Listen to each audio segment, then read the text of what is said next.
ನಮ್ಮ ಇವತ್ತಿನ ರೆಸಿಪಿ ನೀವು ನೋಡ್ತಿದ್ದೀರಾ ಅಕ್ಕಿ ರೊಟ್ಟಿ.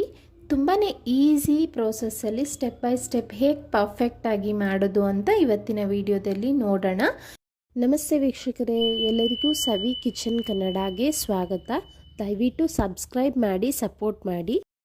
ಇಲ್ಲಿ ಅರ್ಧ kg ಆಗುವಷ್ಟು ಅಕ್ಕಿ ಹಿಟ್ಟನ್ನು ಹಾಕ್ಕೊಂಡಿದ್ದೀನಿ. ರುಚಿಗೆ ತಕ್ಕಷ್ಟು ಉಪ್ಪನ್ನು ಹಾಕ್ಕೊಳ್ಳೋಣ.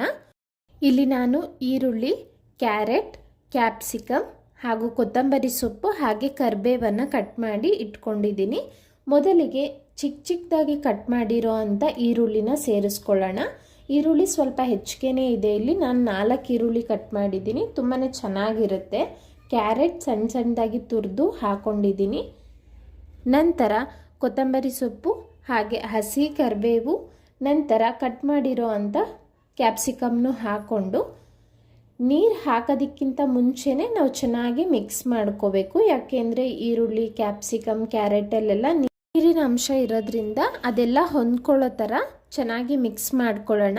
ಅನಂತರ ಇಲ್ಲಿ ಕಾಯಿಸಿ ಇಟ್ಕೊಂಡಿರೋ ಅಂಥ ನೀರನ್ನ ಸೇರಿಸ್ತಾ ಇದ್ದೀನಿ. ಯಾವಾಗಲೂ ಅಕ್ಕಿ ರೊಟ್ಟಿಗೆ ಬಿಸಿ ನೀರನ್ನೇ ಹಾಕ್ಕೊಳ್ಬೇಕು. ಇಲ್ಲಿ ಬಿಸಿ ನೀರಿರೋದ್ರಿಂದ ನನ್ನ ಸ್ಪೂನಲ್ಲೇ ಒಂದು ಸ್ವಲ್ಪ ಮಿಕ್ಸ್ ಮಾಡ್ಕೊಳ್ತಾ ಇದ್ದೀನಿ. ನೋಡಿ, ಸ್ವಲ್ಪನೇ ನೀರನ್ನ ಹಾಕ್ಕೊಂಡು ಮಿಕ್ಸ್ ಮಾಡ್ಕೊಳ್ಳೋಣ. ಈಗ ನೋಡಿ, ಉಂಡೆ ಮಾಡಿದ್ರೆ ನಮಗೆ ಉಂಡೆ ಆಗಬೇಕು, ಆ ಹದಕ್ಕೆ ಮಿಕ್ಸ್ ಮಾಡ್ಕೊಳ್ಳೋಣ. ತುಂಬ ತೆಳ್ಳಗೆ ಮಾಡಿಕೊಂಡ್ರೂ ರೊಟ್ಟಿ ಚೆನ್ನಾಗಿ ಬರೋದಿಲ್ಲ. ಈಗ ಕಾಯಿಸಿ ಇಟ್ಕೊಂಡಿರೋ ಅಂಥ ಎಣ್ಣೆನ ಹಾಕ್ಕೊಳ್ತಾ ಇದ್ದೀನಿ. 6 ರಿಂದ 7 ಸ್ಪೂನ್ ಎಣ್ಣೆ ಹಾಕಿದ್ದೀನಿ.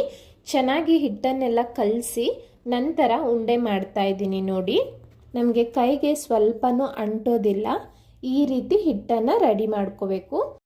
ಈಗ ಒಂದು ಪ್ಲೇಟ್ ಮೇಲೆ ಒಂದು ಕವರ್ ಹಾಕಿದ್ದೀನಿ. ನೋಡಿ, ಒಂದು ಉಂಡೆ ತಗೊಂಡು ನೀವು ಬಾಳೆ ಎಲೆ ಇದ್ದರೆ ಬಾಳೆ ಎಲೆ ಮೇಲೂ ತಟ್ಬೋದು.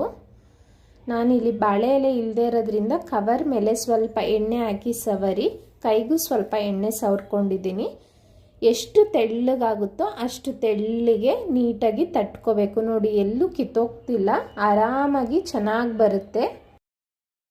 ಇಲ್ಲಿ ಸ್ಟವ್ ಮೇಲೆ ಪ್ಯಾನ್ ಇಟ್ಟು ನಾನು ಎಣ್ಣೆ ಹಚ್ಚಿ ಈಗ ತಟ್ಟಿ ಇಟ್ಕೊಂಡಿರೋ ಅಂಥ ರೊಟ್ಟಿನ ತಗೊಂಡು ಪ್ಯಾನ್ ಮೇಲೆ ಹಾಕ್ತಾ ಇದ್ದೀನಿ. ಕ್ಲೀನಾಗಿ ಬಂತು.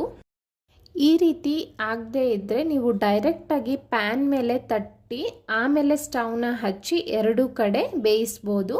ನಾನಿಲ್ಲಿ ಪ್ಲೇಟ್ನ ಮುಚ್ಚಿಡ್ತಾ ಇದ್ದೀನಿ. ಈ ರೊಟ್ಟಿಗೆ ನೀವು ಎಣ್ಣೆ ಬೇಕಂದರೆ ಹಾಕ್ಕೊಳ್ಳಿ. ಆಲ್ರೆಡಿ ನಾವು ಎಣ್ಣೆ ಹಾಕಿರೋದ್ರಿಂದ ಮತ್ತೆ ಹಾಕೋ ಅವಶ್ಯಕತೆ ಏನಿರೋದಿಲ್ಲ. ಹಾಗೆ 2 ಕಡೆನೂ ಲೋ ಫ್ಲೇಮಲ್ಲಿಟ್ಟು 2 ರಿಂದ 3 ನಿಮಿಷಗಳ ಕಾಲ ಬೇಯಿಸಬೇಕಾಗುತ್ತೆ. ಯಾಕೆಂದರೆ ನಾವು ಕ್ಯಾಪ್ಸಿಕಮ್, ಕ್ಯಾರೆಟ್ ಎಲ್ಲ ಹಾಕಿದ್ದೀವಲ್ಲ, ಬೇಯೋದಕ್ಕೆ ಒಂದು ಸ್ವಲ್ಪ ಟೈಮ್ ತಗೊಳ್ಳುತ್ತೆ. ಈ ಅಕ್ಕಿ ರೊಟ್ಟಿಲಿ ನಿಮಗೆ ಕ್ರಿಸಿಪಿಯಾಗಿ ಬೇಕು ಅಂದರೂ ಮಾಡ್ಕೋಬೋದು ಅಥವಾ ಸಾಫ್ಟಾಗಿ ಬೇಕು ಅಂದರೂ ಮಾಡ್ಕೋಬೋದು. ನಾನೀಗ ಈ ರೊಟ್ಟಿನ ತೋರಿಸ್ತಿದ್ದೀನಿ. ನೋಡಿ, ಪರ್ಫೆಕ್ಟಾಗಿ ಬೆಂದಿದೆ. ಈಗ ಸ್ಟವ್ನ ಆಫ್ ಮಾಡಿ ನೀವು ಸರ್ವ್ ಮಾಡ್ಬೋದು. ಈ ರೊಟ್ಟಿ ಸಾಫ್ಟಾಗಿದೆ. ನಿಮಗೇನಾದರೂ ಕ್ರಿಸಿಪಿಯಾಗಿ ಬೇಕು ಅಂದರೆ 2 ಕಡೆನೂ ಇನ್ನೂ ಡೀಪ್ ರೋಸ್ಟ್ ಮಾಡಿಕೊಂಡ್ರೆ ನಿಮಗೆ ರೊಟ್ಟಿ ಕ್ರಿಸಿಪಿಯಾಗಿ ಬರುತ್ತೆ. ಯಾವ ರೀತಿ ಬೇಕೋ ಆ ರೀತಿ ಮಾಡ್ಕೊಳ್ಬೋದು. ನೋಡಿ, 2 ಕಡೆ ಸ್ವಲ್ಪ ರೋಸ್ಟ್ ಮಾಡಿದ್ರೆ ಈ ರೀತಿ ಗಟ್ಟಿಯಾಗಿ ಬರುತ್ತೆ. ಇಷ್ಟು ರೋಸ್ಟ್ ಮಾಡಿದ್ರೆ ಕ್ರಿಸಿಪಿಯಾಗಿ ತುಂಬಾ ಚೆನ್ನಾಗಿರುತ್ತೆ.